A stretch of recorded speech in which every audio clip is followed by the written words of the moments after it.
আর যদি গরু থাকে তাদের থালা হয় এত বড় বড়, আর ভগবানের থালা ছোট্ট একটু। গ্লাস তো বর্তমানে এখন আরো রেডিমেড হয়ে গিয়েছে ছোট, হ্যাঁ। আর সকালে দিই তুলতে তুলতে বিকাল হয়ে যায়।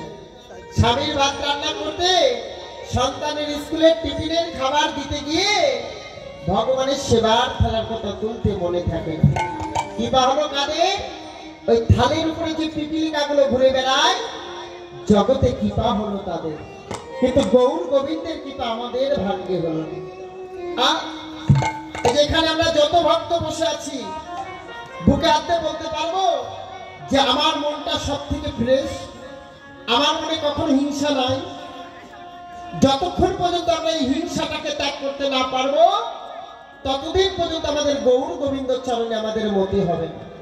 তার বাস্তব প্রমাণ আজকে আমরা বাঙালি হয়ে বাংলার ভগবানকে আজকে আমরা চিনতে পারলাম না। চিনল কারা? আজকে আমেরিকা থেকে প্যান্ট শার্ট স্যুট ত্যাগ করে কণ্ঠে হরিনামের মালা পরে আজকে সারা বিশ্বে হরিনাম প্রচার করলেন কারা? ইসকন। আজকে যদি বাংলাদেশে যদি ইসকন যদি না আসতো, আমাদের হিন্দু ধর্মটা এতটা জাগ্রত থাকতো না। আমরা আবার অনেকে আছি, এই ইসকনদের কিন্তু অনেকে আমরা দেখতে পারি। একটা কানা যদি আয়নার দোকান থেকে যদি আয়না না কেনে, আয়না কোম্পানি বন্ধ হবে? হবে না। এই জগতে যার ডায়াবেটিস, ওই মিষ্টির দোকান থেকে যদি মিষ্টি না কিনে খায়, তারও কিন্তু দোকান বন্ধ হবে না। আমার মতো তোমার মতো দু একজন কেউ যদি তাদের দেখতে পারি আর না পারি, তাদের কিছু যায় আসবে না। আজকে তারা তাদের মতো করে সারা বিশ্বে হরিনাম প্রচার করলেন। কোথায় বাকি আছে? শহর, গ্রাম, গঞ্জে, সব জায়গায় মধুর হরিনাম প্রচার হয়েছে না? কিন্তু আজকে আমরা নিজেদের ধর্মটাকে আজকে আমরা নিজেরাই বিলীন করে দিচ্ছি। গ্রামে কীর্তন হচ্ছে, 80 বছরের এক বৃদ্ধ দাদু চায়ের দোকানে বসে তাস খেলা করছে, আর 10 বছরের একটা সাধু হরি নামের মালা জপ করতে করতে রাস্তা দিয়ে যাচ্ছে। ওই বৃদ্ধ দাদু বলছে, কি ব্যাপার সাধু, সকাল সকাল ভণ্ডামি পথে নেমে গে? এই জগতে যারা প্রকৃত সাধু হয় তারা কিন্তু তর্কে জড়ায় না। ওই ছোট্ট শিশু দাদুকে বলছে, দাদু আমি যে পথে নেমেছি দাদু, এই পথের সন্ধান তো বহু দূরে, তাই তো আজকে আমি সকাল সকাল নেমে। দান করো। জাগতিক জগতের ব্যাংকে যেমন 2 লক্ষ টাকা রাখলে 2 বছর পর যেমন তার লাভ সহ ফেরত পাওয়া যায়, হরি নামে কৃষ্ণ নামে দান করলে এ জন্মে যদি নাই বা পাও, পরবর্তী জন্মে তোমার জন্য গোবিন্দ তার শ্রী চরণে তোমার সম্পদ হরিব।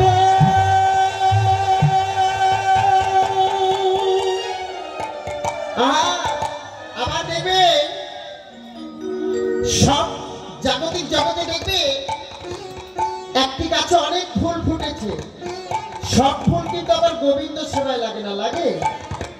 কিছু ফুল মালাকারীর দোকানে মালা হয়ে মরার গলায় ব্যবহৃত হয়, কিছু ফুল এই বাসর ঘরে ব্যবহৃত হয়, আবার কিছু ফুল গোবিন্দ সেবায় লেগে যায়।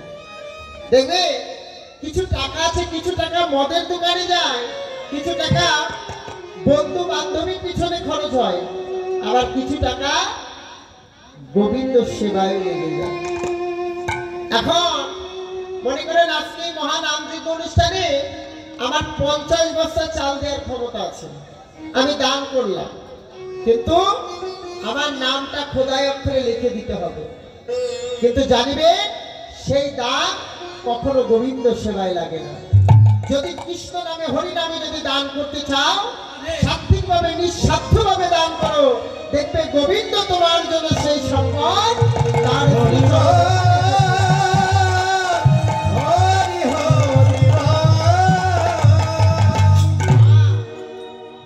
এখন আপনাদের এলাকায় আছে কিনা জানি না, আমাদের ঝিনাইদহে আছে। দেখো এখন কিছু কিছু কমিটি আছে, একটা মালসা বিক্রি করে কত টাকায়? এই কমিটি বিক্রি করছে কত টাকায়? 251 টাকা। 205 টাকা। এই যে অনেকে আছে দেখবেন, আমাদের ঝিনাইদা আছে, ওই ভোগের দিনকে মালসাটা মাথায় করে নিয়ে যখন বাড়ি যায় আর কমিটির গোষ্ঠীর শ্রাদ্ধ পড়াইতে বলে আমি 205 টাকা যে মালসা কিনেছি, ওই মালসার মধ্যে একটা লুচি, একটু সুজি আর একটা ফল দিয়েছো, সামনের বার চাঁদা নিতে যাও তোমাদেরকে ঢক করে চাঁদা দেবে। তুমি তো মালসাটা দান করেছিলে কি জন্য? হয়তো কোনো মৃত ব্যক্তির নামে, কিংবা তোমার মানুষ ছিল, কিংবা তুমি মনের ইচ্ছা মতো তুমি দান করেছো।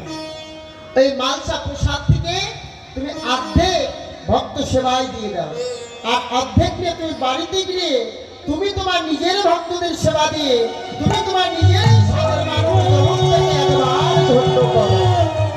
হরি হরি। যে দান করলে কখনো ফলের আশা ত্যাগ করে একবার দান করে। আপনি বলেন, কবিগুরু রবীন্দ্রনাথ ঠাকুর বলেছিলেন, আমার মাথা নত করে দাও হে প্রভু ওই ভক্ত চরণ ধুলার তলে।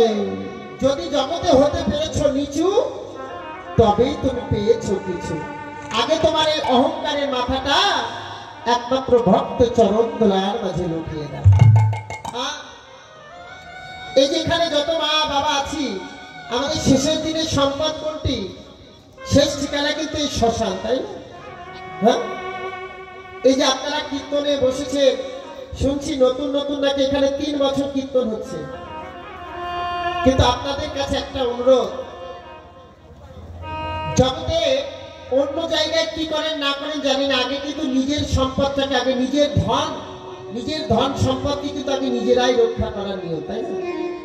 যেখানে এসে আমাদের শেষের দিনে থাকতে হবে, সেই ঘরটা আগে তৈরি করতে হবে।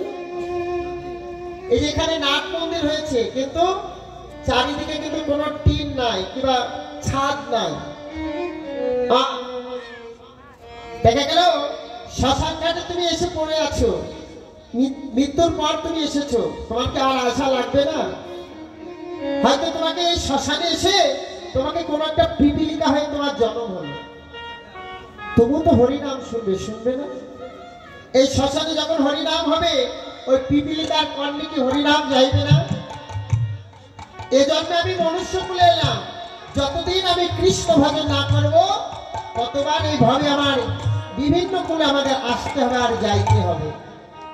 তো তুমি পিপিলিকা হয়ে জন্ম হলে, দেখা গেল একটু বৃষ্টি হলো, ওই পিপিলিকার গায়ে কি বৃষ্টি লাগে না? হ্যাঁ, এই যে পোখার রৌদ্রের তাপ পিপিলিকার গায়ে কি লাগে না? তাই তোমাদের কাছে একটাই অনুরোধ, এই শ্মশান তোমার স্থান, আগে তোমাদের সম্পদটা তোমরা রক্ষা করো। এখানে আমি আসি আর নাইবা আসি, সামনের বছর আমি জানি আমার পাংশাই গ্রামে আমাকে অনেকে ভালোবাসে, মৌরাট